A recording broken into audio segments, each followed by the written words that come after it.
Hello, everybody, and welcome back to Discussing a Murder. With me today is the partial panel, Big Jeff, Dr. Silkman, and Jack. So we usually start from the top. Let's go to the bottom first and ask Jack. How you doing today, Jack? Doing pretty darn good. Thanks for having me back, and hello to Doc and Big Jeff and to all the live chatters. I'm ready to continue on beating some ass and taking names like we did last week. Let's do it. Oh, I like that attitude a lot. That's a way to set the tone for sure, Jack. Dr. Silkman, how are you doing today? Good morning. Good morning, Jeff, and good morning, fellow panel members and everyone in chat. It's great to be here. It's been a very, very busy week, and can't wait to continue this episode. Thank you so much, guys. Absolutely, Dr. Silkman. Big Jeff, welcome back again. I hope you're doing well. We hopefully we get through a little bit more today than last episode, but no promises, eh? Hey, yeah, that's the way it goes in this business. You just have to go. You have to go with the flow. It's good to be back. I can't believe it's been a whole week since the last episode. It's good to see everybody in the live chat and on the panel. And looking forward to more of Kathleen Zellner's sort of evidentiary investigation. This is the integrity of Kathleen Zellner. Is she is very interested in the truth of the crime. She spent her own money. She spent over $300,000, I think, in this investigation of her own money, and you can't argue that there's any higher integrity than that. And she's continuing to sort of press on, and she wants to figure out what evidence is real, what evidence is reproducible. And I'm looking forward to going through this with her, this episode. Thank you, Big Jeff. And if I remember correctly, we left off with Raleigh Johnson talking about the ownership of the gun and shooting bullets around the garage. So let's return to it. Episode 8, Special Care. 3,000 times.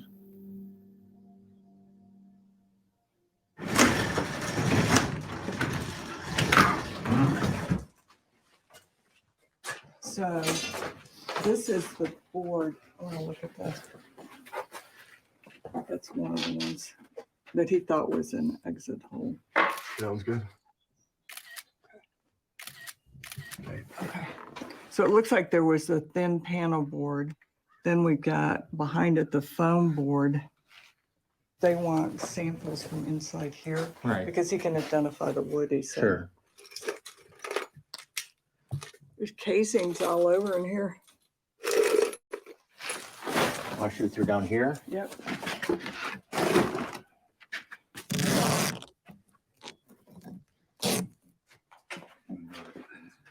So we need the paneling, we need the foam, because it could have ricocheted off anything.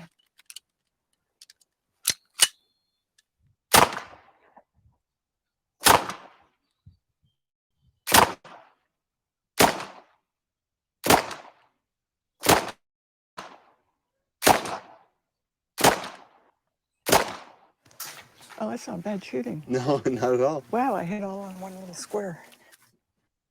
I think it's very important to realize that nobody on the Avery salvage yard heard 10 or 11 gunshots going off, right? So you can hear from just that pistol, you can hear it's quite loud. So you could imagine a weapon being fired 10 or 11 times inside the confines of a garage. It'd be like an echo chamber. And the person who made the comment that they didn't hear any gunshots being fired, Jack 61, was none other than Chuck Avery himself. Chuck Avery. In a very early report. Now, no one had mentioned guns, no one had mentioned shootings. They didn't know what had happened to Teresa Halbach, and yet he distinctively said in a report, if anyone had shot any weapon, I would have heard it. Just interesting to put that comment in. I don't recall whether or not they asked Raleigh Johnson, in his, 3,000 rounds, was he partial to hollow point bullets, or not? To me, that's a question that I'd like to know the answer to. Do you know how asked them that? I haven't. I've listened to the rereading of it on the Foul Play channel, but I just don't recall whether or not they asked him that question. I don't recall that, Big Jeff, about the hollow Maybe, points. I don't recall maybe, that. maybe somebody in the chat will recall. I mean, that those bullets, they're meant not to make it through. If there's multiple layers of wall, upon hitting the first wall, it's gonna, sort of expand because it's not going to want to go through. It's going to expand for maximum damage. It's actually very surprising to me that a bullet would make it through sort of 2 layers of wall. I suppose if that second one is just that hardboard, then that's something different. Also, I'm looking forward to more clarity on the wood because one thing that was said in the Item FL episode was they found traces of hardboard, which that paneling kind of is, but also hardwood. And I have yet to see any hardwood in that garage. Meaning, not fir. I think those if those are shingles on the outside, they're probably like cedar shingles would be my guess. Cedar is not a hardwood. Where's the hardwood coming from? That's on there. So I don't recall whether or not we get any clarity on that. So I'm looking forward to that movie. Yeah, I do remember something about that, Big Jeff, about the hollow point bullets, and I just Googled it, and now they just say the most common argument for why law enforcement uses hollow points is to minimize the risk of unintended target being hit, which means when you hit your target, it's not going to go through your target and then hit someone else. And I think that's why those bullets are designed that way, to not go through. Specifically, people use them because they don't go through the body. They explode in the body, preventing shooting through and then injuring someone that is not your target. So it is just absolutely a miracle, Big Jeff, I think, that a hollow point bullet did not explode on impact, but uncharacteristically went through a body. Absolutely. I don't know about you, but I'm saying it's a man miracle. Yeah, I mean, even to me, even going through the wall, the suggestion here that that item FL ended up in the garage because it was shot in from outside, to me that in and of itself is even a stretch. And I've heard also people say that item FL was dislodged from the wall during the concrete shooting. During the concrete jackhammering, and that's not ringing true either to me. So I'm just waiting for a good explanation of where that could come from. I mean, what does that leave us with, though, Big Jeff? If you remove all what does the Sherlock Holmes say? If you remove all the potential, and then only what's left is someone put it there. Yeah. Well, the other thing that you got to take into account is that Roland Johnson or whoever fired that particular rifle could have used a mixture of ammunition, hollow point, round nose. There could have been a different batches of .22 caliber bullets. They may not have all been hollow points. It could have been a mixture. Now, I know that from the property, they confiscated a huge amount of ammunition. So it'll be very interesting to see what type of .22 bullets that they had confiscated from the Avery salvage yard. And also, Dr. Chris Palanek said that if he was asked, he could definitely determine the species of wood that was embedded in item FL. So it looks like they went through this. In the plywood? Nope. You have to check each individual. I think that one might be stuck. It didn't puncture, it looks like. Which means it's got to be on the ground somewhere. So where are the rest of them? Is this one off? Look, shine that light on this one for a minute so I can just look in it and see what it picked up. See that little, it's kind of a reddish color, like I picked up the paint. Cool. I just like to recover more of the fragments. Yeah. Well, there's 2 in the wood there. It looks like there are. We can push them out with a knife. That's probably what they did, don't you think? Yeah. Just see one and fry it out. I don't think it's stuck. I think it may have hit the plywood and then dropped. Yeah. So that's the way the entrance hole looks on it. Do you see it? Oh, Yeah. look at that. This one hit the plywood and Wow. dropped. Dr. Palanik not only found embedded wooden shards, but also the evidence of what appeared to be red paint. So it tends to suggest that whatever item FL struck, it definitely struck wood at high velocity, but may have picked up some of the coating of that red paint that you can see there. It's sort of like a mauvey type of color. Could have easily picked up some as it traversed through that wood. And Kathleen Zorner showed that the .22 bullet has enough penetrating power to go through that piece of wood. That's important. Look. Wow. That's the paneling. Look at that. That looks just like our bullet.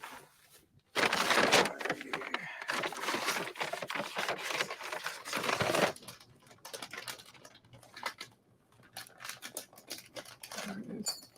There's one.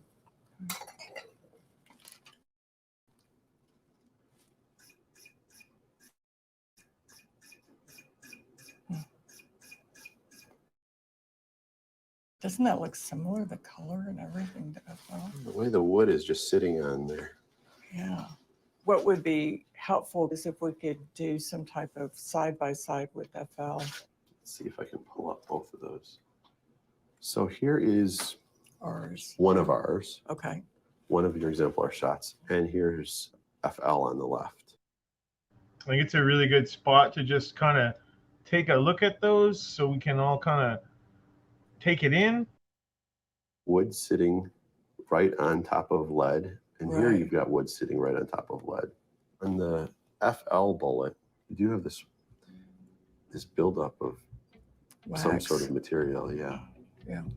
But there's a lot of information here, and I think that perhaps you could start to explain some of it. I mean, the different types of wood, the red flakes, the waxy material, and maybe the first answer is that this waxy material is from a bullet examination, a ballistics examination.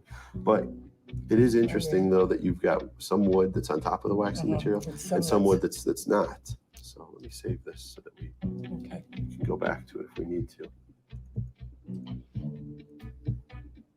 It's fascinating how it picked all of that up. Well, and that's you know? that's the beauty of trace evidence, is that Yeah. we don't just pick up, I mean, random materials. We pick up materials that something's been in contact with.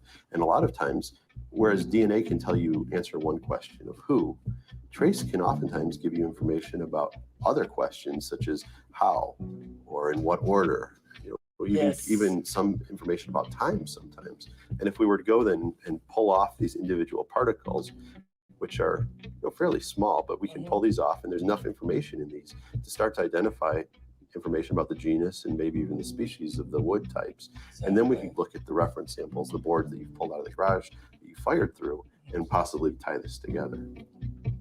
First of all, the presence of that wax, that's not nefarious, because when you examine a bullet, in order to keep it in situ, when you put it under a microscope, what an examiner normally does is embeds in wax to keep it in situ. So the presence of the wax is not nefarious, but it's a real shame that Kathleen Zorner didn't ask to identify the species of wood that were present in item FL, because that would have gone a long way of disproving the state's case. But I wonder whether the state would have given permission for Kathleen Zorner to actually manipulate the evidence, if you know what I mean. Because my understanding was, correct me if I'm wrong, Jack 61, but an officer from the state was present at all times when item FL was handled by right. Zorner and Palanik. There was somebody right there watching what they were doing. At all times. That's correct.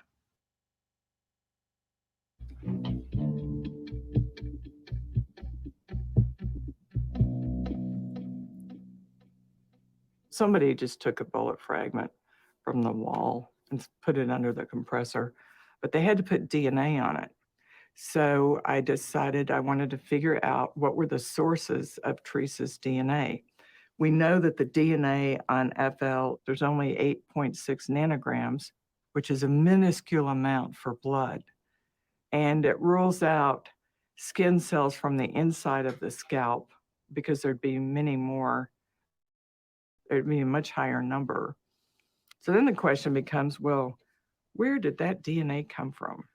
So I started looking at the different items that were taken from Teresa Halbach's residence, and there was a specific request by Mark Wiegert that the officers pick up items that could have DNA on them. The thing that's strange about what happens with those items is, unlike the rest of the evidence from her place that's picked up that day that goes into an evidence locker at Calumet, this makes its way back to Avery's property and it's repackaged.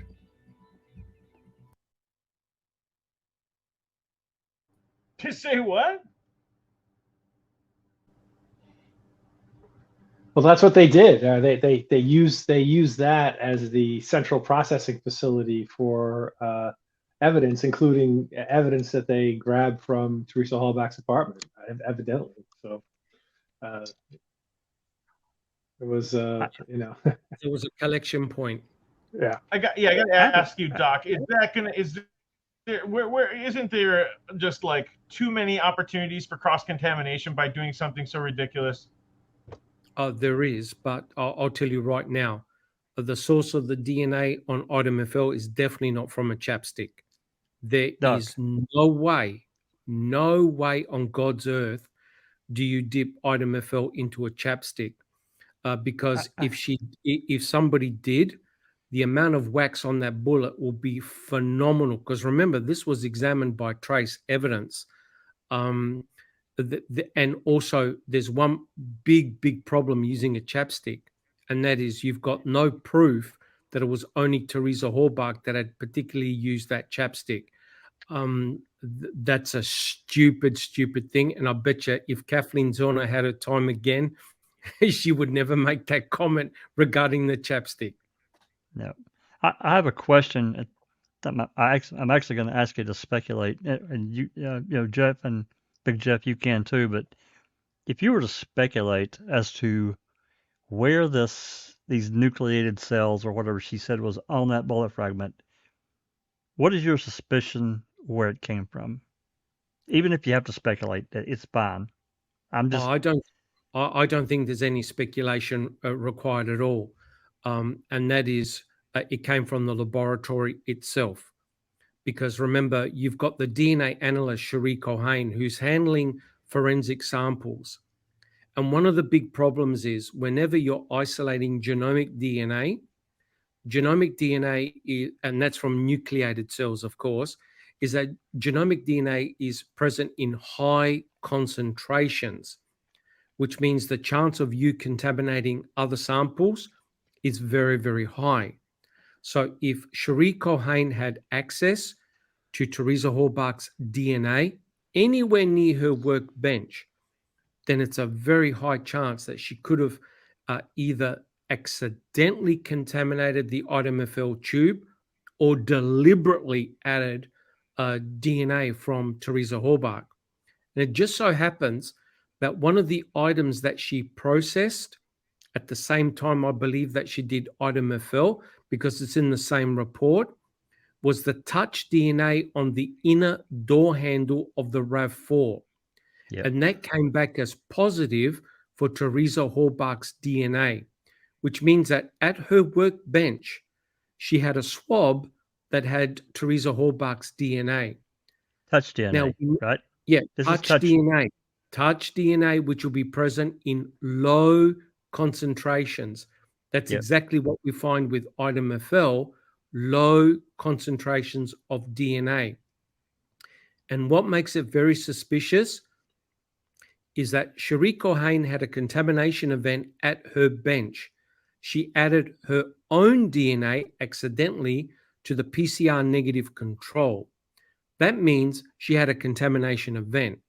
Hence, you cannot disprove that she had another contamination event in the test tube containing the bullet fragment MFL. So the proper procedure is, once you have a contamination event, all bets are off. You discard all the tubes, throw everything out, restart again. It's inconclusive, right? You're done. You got to Correct. start over. You're done. Well, if you've used all the DNA, by That's doing your first that's wash, then correct. you have a problem to do it again, right? Yes. Yeah. Senior lab tech there, Big Jeff. But she used all the fucking DNA. I mean, come on. Another total complete violation of protocol, They're right? paying this woman $30 fucking an hour. Yeah. And this was years ago. I mean, so just from the layman's point of view, right? I mean, I've already said in the previous episode that it's very important to get Stephen in jail on the date that he was put in, because Kasurik's deposition was right around the corner. And we know that they needed a whopper to convict Avery, and the case wasn't going that well, and the game changer at MFL was found later. But if I was wanting to do the planting, being a layman, I'd go out of my way to find somebody who knew how to do it properly and sort of bring them into the conspiracy. So I mean, Occam's razor is sort of agreeing with what the doc is saying. There are other people supposedly who are trained evidence technicians.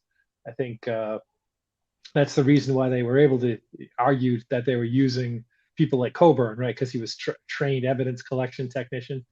So maybe Correct. he had somebody other than Culhane might have had the knowledge to be able to do it. I mean, I don't know what happened in that in that lab or not, but certainly it's the job.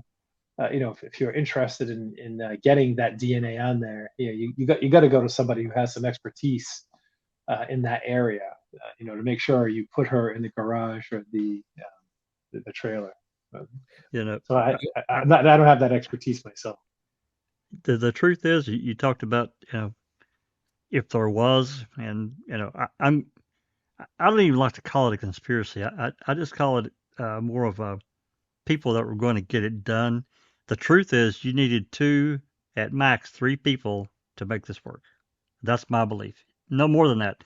Everybody else just gets told, "Hey guys, Avery's our man, so this is the direction we're going." That's all they need to be told, and they're going to follow the line. It's very easy for the other people to believe that it was him, right? I mean, sure. Just because of the reputation, but you're right. It could have been done. It could have been done very minimalistically, with just a few of the right people involved. And I think it was. That's my personal belief, because I think it was more. You really run the risk of somebody cracking and winning that 100,000 plus whatever the hell it is now. Somebody gets desperate enough, and you get somebody that's a really weak link that you never know. They borrowed from the wrong people, and they're going to get their ass beat 4 or 5 times over, and their family threatened. 100,000 plus might look pretty appealing. Yep, correct, Jack 61. But look, I've worked in the laboratory for many years. I've worked with DNA, and I'm not sure if anyone on the panel or anyone in chat has worked with DNA. But one thing that everyone who works with DNA gets, no matter how careful you are, is cross-contamination. It can easily occur. So if you've worked with DNA in the past and you're handling high concentrations of DNA, like genomic DNA is, the likelihood of cross-contamination of your material, no matter how careful you are and how careful you think you are in cleaning your bench, is very, very high. So as a former scientist, I look at this and I go, okay, we have a bullet fragment that's in the garage, right? A garage is a very nasty place for DNA. Why? There are chemicals. There's the atmosphere. There is dust. There is dirt. There is bacteria. All these are the enemies of DNA, which means that these components in the environment cause degradation of DNA. The DNA breaks down. I'm immediately suspicious on many fronts. Why? Because Shariko Hain obtained a robust genomic DNA profile on a bullet that's been sitting in dust and dirt for several months, right? And by a robust profile, she got all the alleles coming up, no partial like she got with item BZ. That's very suspicious. And my second point is this. If you're looking for a source of contamination, follow the trace of where that DNA could possibly come from. So either someone is walking around with Teresa Halbach's DNA and somehow added it on a bullet with no one noticing it, or the most logical place where that source of the DNA came from is straight in the laboratory, where you know that the analyst, Shariko Hain, is handling genomic DNA from Teresa Halbach, which means that the likelihood of contamination is extremely high. And we've also got the contamination booklet, right, Jack 61? The contamination booklet of the Wisconsin State Crime Lab. 2 points. Shariko Hain has got the highest rate of contamination of all the analysts. Secondly, they got DNA samples appearing in their tests where they cannot explain where the genomic DNA came from. Right, Jack 61? Yep. They've got no idea from a crime scene sample how Joe Blogg's DNA, who's got nothing to do with the case, ended up in that tube. So am I surprised that item FL was contaminated with Teresa Halbach's DNA? Not at all. Yeah. Oh, and I did want to make one point. That bullet, as photographed, is dust-free, and there's dust everywhere else, but that bullet was clean. And it should have been covered with dust. Specifically concrete dust. Because another they were just bullet? Right, yeah. Absolutely. Another pristine bullet? Concrete dust, that was only in the JFK file. Yeah, that's true. But let's don't forget, guys, Shariko Hain had washed that bullet in buffer. So when Chris Palanek got it, when Dr. Palanek got it, that bullet would have already been clean of all the dust. But you're correct, Jack 61. When Shariko Hain, now this is going to blow your mind, right? When Shariko Hain had placed that bullet in the buffer, all the contaminants that were on that bullet would have been as part of the wash buffer. One of the problems when you're doing a PCR that's amplifying DNA is that the enzyme is very, very susceptible to contaminants. And isn't it interesting that the PCR worked like a charm, which goes to show there's something funny going on here.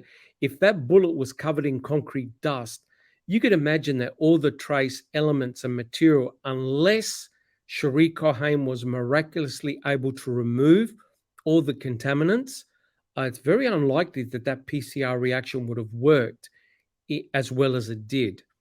And the other important point is, despite her washing the bullet, the wooden shards still remained in that bullet, which means that the washing procedure would not have removed bone shards, which means that the item FL never contained bone shards, only pieces of wood and red paint.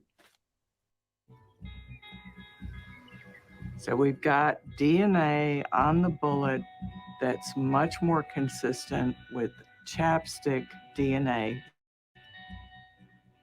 than blood or the inside of the scalp. I believe that what happened is that chapstick was removed with a swab because we can see cotton fibers on the bullet, and the chapstick was put on the bullet. The guilters went ballistic, if I can use that term, when Kathleen Zona talked about the chapstick, putting the chapstick onto the bullet. And I think Ken Kratz actually called her Chapstick Susie after she said that comment.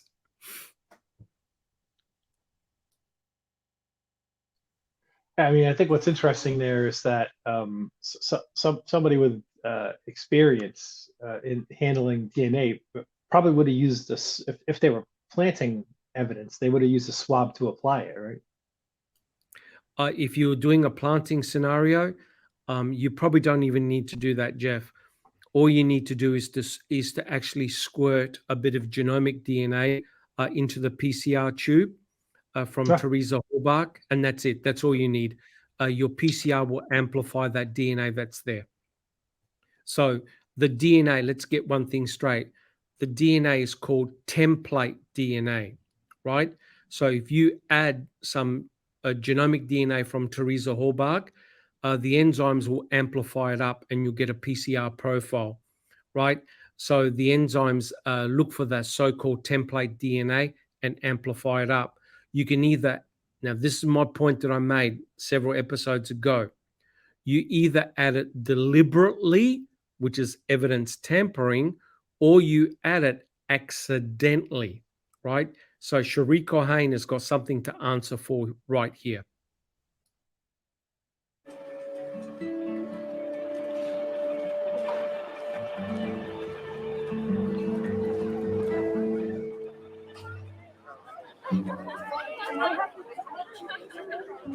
Yeah, this is the one I'm sorry. Nice to meet you. I'm from Madison. Oh, okay. We're from Minnesota. So, okay. Yeah. Nice to meet you. What's your name? Megan. Nice to meet you. Free Stephen Avery. Free Brendan Dassey. There's a killer on the loose, guys. Do you want to learn more about the Stephen Avery and Brendan Dassey case? In a couple of minutes, I can show you some things. We signed the Barbara Janet law. You're getting a child without water, prisoner, parents, justice for Teresa Horbach to save a child's life. I want to pass out these petitions for the Barbara Chaddock law. So no minor under 16 will be interrogated without a parent present or a lawyer or guardian. That's the goal of today. Hey, I think, we don't always get these massive bright spots, but what she just said, I think, is an important point. She's trying to make sure that no minors in Wisconsin can be interrogated without an adult or a guardian or parent. And that has since become truth, and that the law in Wisconsin has changed, that you cannot do what happened to Brendan. And I just think we don't get a lot of bright spots in this story. But I think we do need to point out when things do change, because it's not always gloom and doom at every corner, and we do need to highlight that stuff just as well. I don't know, there are other issues that come up that are relevant. I just want to highlight it that, she was fighting for that idea, and it looks like it at least it became true to protect the children in Wisconsin. Yeah, that is indeed a very, very good point. And what is so disingenuous is that the Fassbender and Wiegert kept on saying, well, we got permission from Barb, and Barb didn't want to come in, and Barb didn't want to do that. Look, at the end of the day, if any good comes out of all of this, is that if a child is going to be questioned and interrogated, it doesn't matter whether they're sitting on a nice couch, etc., etc. That's irrelevant. But the important thing is that the person has an adult with them, legal representation, to make sure that the person being questioned understands what's being asked of them. And also you need someone, even a counselor, to detect whether that person is obviously giving a false confession, right? Then and there. It's very, very important. It's no point now after the fact, right? No point now after the fact. What happened to Brendan should have never happened to that kid. So at least in the future, people that are questioned, minors that are questioned, do have a form of a parent or a guardian present. I'm pretty sure in December of 2005, there was, I don't want to call it a regulation, but it was a an SOP or something that was done within the DOJ in Wisconsin that minors were not. There was supposed to be There was supposed to be a recording made after. Right. Yeah, I can't remember exactly what the date was. Maybe Jeff or Big Jeff or Doc, you can It remember. was recent. As a matter of fact, I think it was even Jerry Buting that might have trained Fassbender on how to use that equipment too. Wow. Yeah. So there you go. And they had equipment failures apparently, and I mean, even right now, we're still trying to get certain recordings that they've really got the vice grips on them. They don't want to let them go. And People who don't have anything to hide, right? well, and actually, I'm gonna send you something here in a bit. Big Jeff, you don't sound bitter at all. No, it's not the bitterness. It's just No, you're right. highlighting the hypocrisy. You know, That's right. Absolutely. You know, I see. I also seem to recall a tweet from Laura Nyrider. And correct me if I'm wrong, because I am getting old and senile. My memory's failing me. Isn't it also the law in several states that interrogators are not allowed to lie to juvenile? That's correct. Juveniles? Yeah, I mean, So I think there's 4 states now, maybe 5. I mean, just think of how the tide has turned, and you know the reason why these things are becoming laws because people are recognizing, and not state legislatures and sort of the people at large just recognizing how unethical it is to to have an unaccompanied minor interrogated and or lie to that person to try and elicit some type of response. You can't do it because it's unethical. That is a positive step forward. 100% agree. Well, to get if your driver is the truth, that you're going to lie to get it. I mean, really? Right. Well, you see, this is where it gets into an ethical debate, because it's very, very interesting. So, if the law enforcement officers put themselves in a so-called superior position of knowledge, and the only reason why they have that superior knowledge is because they lie and they use deception. And despite Fassbender and Wiegert being told, did you actually lie to your client? Did you use deception? And they said yes. And you know what? Neither of them would have been sanctioned because they were permitted to. Under the law of using, or under the rules of using the Reed technique, they are permitted to lie and use deception. So therefore, for a 16-year-old mentally challenged kid, Brendan Dassey was in an extremely vulnerable position. Do you agree, guys? And also people in chat? Because because Brendan Dassey was in a trusting position. He trusted the adults that were questioning him. Brendan believed what they were telling him. So hence, they had the position of power and superior knowledge because they were making things up. And Brendan Dassey was in a no-win situation because whenever he told the truth, according to what he believed, Fassbender and Wiegert said, no, you're lying. You're not telling us the truth. And even when Brendan told them what they wanted to hear, they still told him, no, you're not telling us the way we want to hear the narrative. Right, guys? And the classic example is the shooting. Where did you shoot Teresa Halbach? You know, to say that we know you're lying when they have no friggin' idea, it is in of itself a lie, right? You're lying. They don't know that, right? Every time they said to him, "We know what happened," that was a lie. Every time they said to him, "Oh, you just have to tell us it's going to be okay," that was a lie. And they're saying that every second and third statement. So it's just this massive chain of lies induced to do exactly what you just said, get them to say what they want. So also, but also we mustn't forget with making a murderer, we've now seen what's on the other side of the curtain. We've now seen the way law enforcement works. We have now gone into their playground, right? We've gone inside an interrogation room. We've gone inside the courtroom. People like Kratz do not want you to do that. That's their playground, their rules, their regulations. The whole world now has seen what they did to Brendan, not only to Brendan, but to Stephen. So you can see the shenanigans that were at play. Gone by the end of the day. This is the best way to raise awareness about this, basically.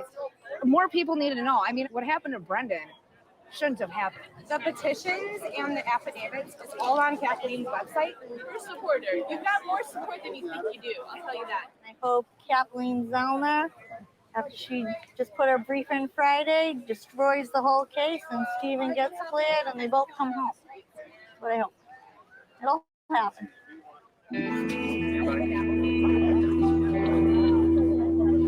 Free Stephen Avery! Free Brendan Dassey! Free Stephen Avery! Free Brendan Dassey! What do you want? Justice! When do you want it? Now! What do we want? Justice! When do we want it? Now! What do we want? Justice! When do we want it? Now! What do we want? Justice! When do we want it? Now!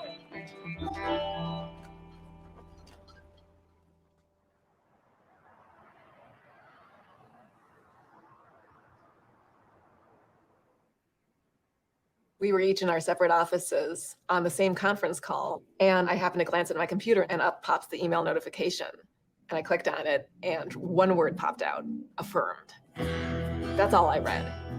I jumped out of my seat. I sprinted across the office to Steve's office. And she knocked on my door and she said, "You gotta get off the phone. We won."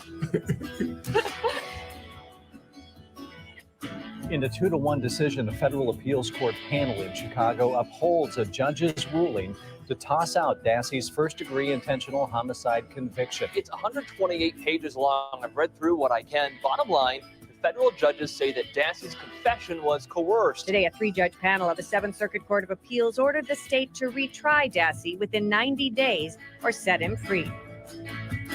It should have been done. Should have been over right here. Let him go or retry him within 90 days. Done. Either use the 3-judge panel of the 7th Circuit or abolish it and just do en banc for everything. It can't be both. It cannot be both. And I don't know anyone that can justify to me in any reasonable terms why they would allow a second chance for the state to come back and say, "Oh, no, we want everyone to hear it." Why would they do that? Can someone, and it almost seems like double jeopardy, doesn't it? It does. Yeah. It absolutely does. Got to be on the fence, if nothing else, man. That is a teetering totter right there of double jeopardy, like you say, Big Jeff. Absolutely. I mean, to me, it used a 3-judge panel because they have so many cases. I get it. I understand. The en banc is rarely used. It's a very small percentage. Anyway, because, again, they have so many cases. If the 3-judge panel denies you, your next step is the Supreme Court, and they'll either take your case or they won't. And you're either done or you have to come up with some other way to file something for relief. And to me, that I just completely disagree with what they did, completely, and I always will.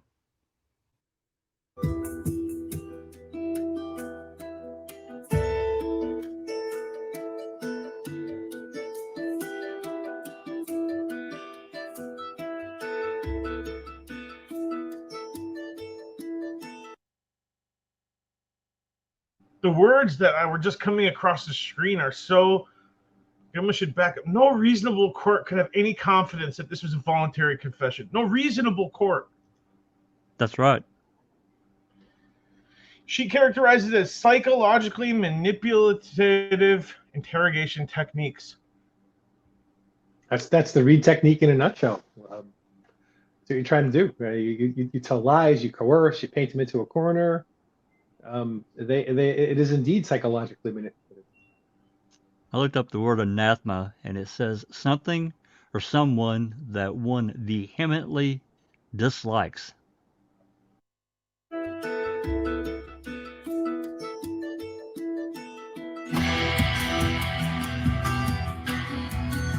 It's just a beautiful opinion.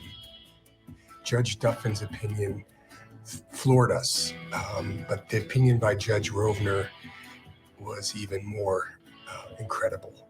There were phrases in this opinion that I was jealous of, that I thought, why didn't we classify this interrogation that way? And the one that struck me the most was death by 1,000 cuts. Because when I watched that interrogation, the very first time, that's how I felt. It's almost like they were experiencing the interrogation along with Brendan. It's almost like they were inside that room with him. Okay, come on, buddy. Let's get this out, okay? To me, the lesson here is that the kinds of tactics that were used, when used against somebody of Brendan's age and with Brendan's disabilities, they produce an involuntary confession. And that's the missing piece that the state has failed to recognize, and the state courts failed to recognize every step of the way.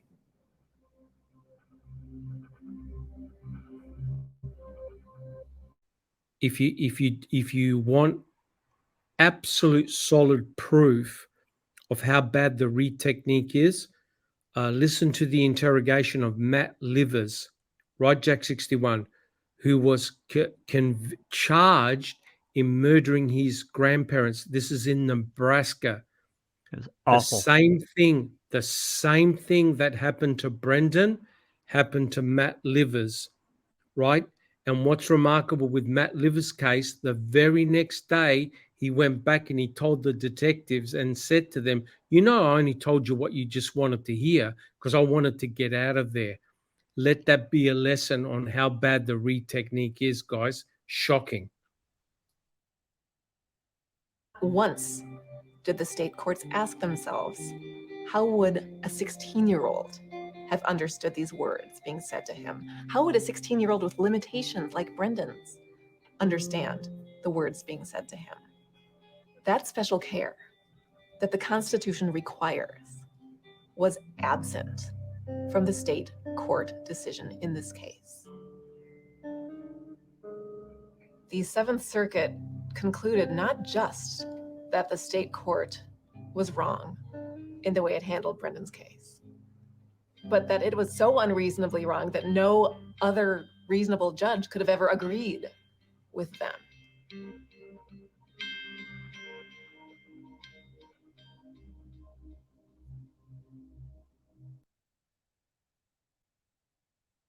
Those are powerful words. I think they should be read.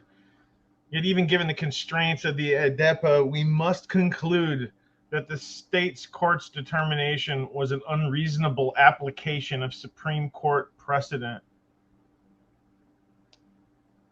Even if you include EDTA, it's still out of bounds. I think it's really strong. So I wonder if they throw out the confession if it invalidates the search warrant. It's a really good logical question. I would think, yeah, because if you can't, wow. Now it makes a lot more sense, doesn't it? Why they fought so hard on that, huh? I just don't know the answer to that question. I would love to know the answer to that question. It seems, yeah. Logically, I'm not a lawyer, I don't even think you're in Jack's law school yet. I think I'm still an apprentice when it comes to your law school. But logic would say, yeah, you can't if you got the warrant because of the confession and the confession now doesn't exist, then no warrant. That would be the logical scenario, I would think. Yeah, been wrong before. It could be that, they just, he's not guilty of this, but there's some smoke there, so we get to go. I don't know what the answer is, but it's an interesting question as to whether the throwing out of Brendan's confession as even being valid would somehow throw some reasonable, some shade, as my teenagers would say, or my kids aren't teenagers anymore. Damn it. As my kids would say, throw some shade. Yeah, and all the evidence that follows, right? Like all the evidence that was collected after that confession would be fruit of the poisonous tree, they like to say. So take that for what that's worth.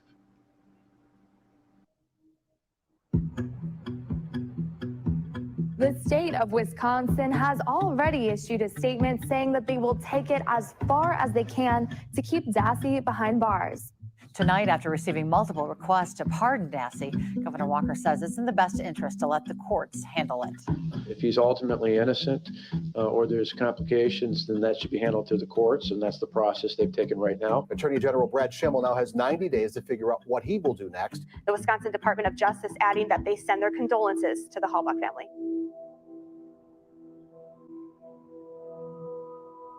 Oh my God, there they go again, right? I just think trying to invoke them, right? They just can't help themselves to invoke the emotional response, irrespective of the fact that that Brendan has just been, the confession has been ruled out. They're saying, you know, they're trying to say that despite the fact that the confession is invalid, that he's still guilty of the crime. It's basically what their position is. And they're throwing out the you know, their condolences to the Halbachs. I have this just same reaction as we all had last week, and it's just, you know, if you don't have anything, that's what you do. You try and invoke an emotional response. You know, I just want to address that little clip of former Governor Scott Walker, and he said that, you know, if he's innocent, it should go and play out through the courts. And to some degree, I would agree with that. But I just kind of looked at to see like how many people he pardoned anyway. That, you know, those pardons went through the courts, yet he pardoned them anyway. And he had a record number 400 pardons in his administration. So I just think that it's fair to put in perspective. If you're saying that it should go through the courts, then it should go through the courts. Then why are you pardoning so many people? So it's again, Big Jeff, like you say, the politician doublespeak, right? This is a politically charged case, and you know, it's kind of a third rail for any politician, because all you're going to see with the negative press that was given starting at the March 2nd press conference, you know, that slew of negative you know, press is going to be just you know, complete and total political fodder for the next election. And that's 99% of what these politicians care about, is what's going to happen to me in the next election. And you know, for some unknown people, you can make a case, but for something of this high profile, where, you know, sort of the bulk of people are convinced, you know, because of the high profile nature of the conviction of Avery, Brendan didn't stand a chance. You know, no politician's going to stand up and do the right thing.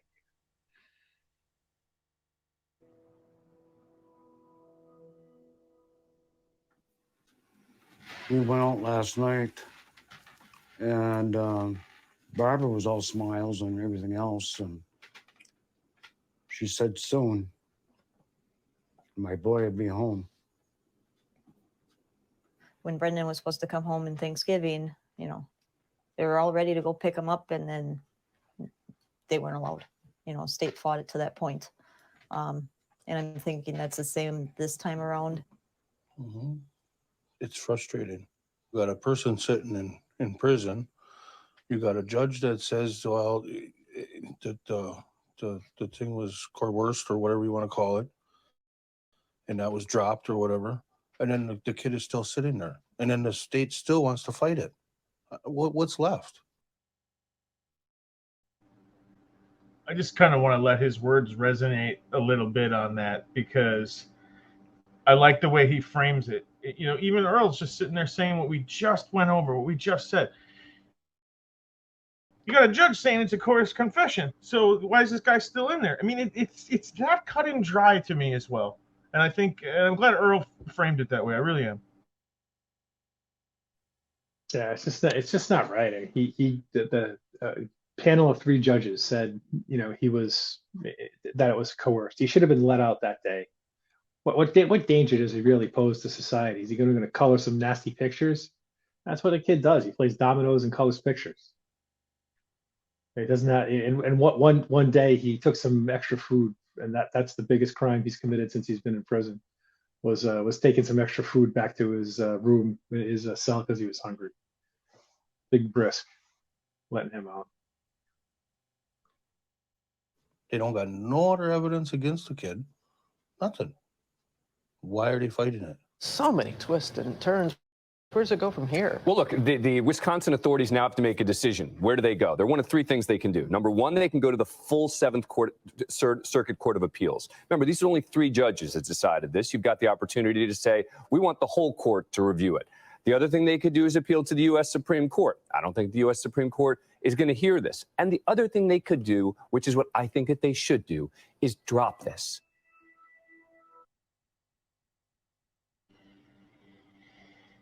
I think that that's a great spot for us to just let this one resonate as well, and let those words be the last from the reel today. They should do the third option, like he said, Dan Abrams, and drop it. So I think we'll put a big period on the end of this episode right there and kick it over to Big Jeff for some wrap-up comments. Big Jeff. Well, the episode started off with with Kathleen trying to reproduce the evidence of Item FL. We had a long panel discussion about that. That was great.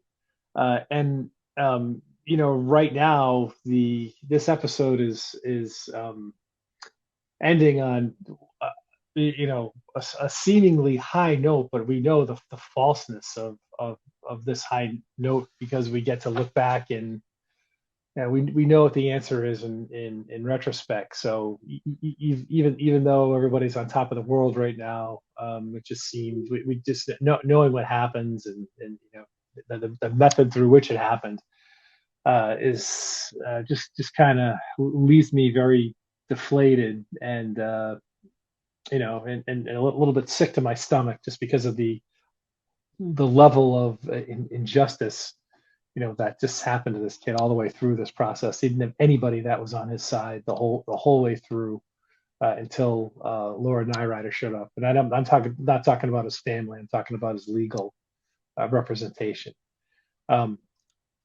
So the panel stands with you, Brendan. All we know how to do is just continue to preach to the world about the injustice and hypocrisy of the Wisconsin justice system. But it was a good episode. It's not surprising that people are riveted to this case because of the raw emotion that it evokes, and because of the way that it sort of mentally challenges your ethics, right? You just have to ask yourself, what if this happened to me? What if this happened to my kid, my brother, my parent? And and it could, and you don't want to be in the receiving end of that nonsense. So be wary. Guilters, be wary. Someday this could happen to you, and it's just not right. It's not right what happened to this kid. So on that low note, I'm going to pass it off to the next. On to the next. Yeah, I know. I hate to leave it on a low note like that, Big Jeff, but it's just the way it is. I guess it's the nature of the biz. Think about it, right? Think about it. Anybody who watches this video, just please think about these strong ethical questions. You have to think about them. And it's good that things are changing, but these things that they changed happened to this kid, and it's just not right. So on to the next.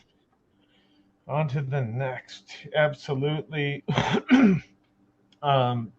Is Dr. Silkman back yet?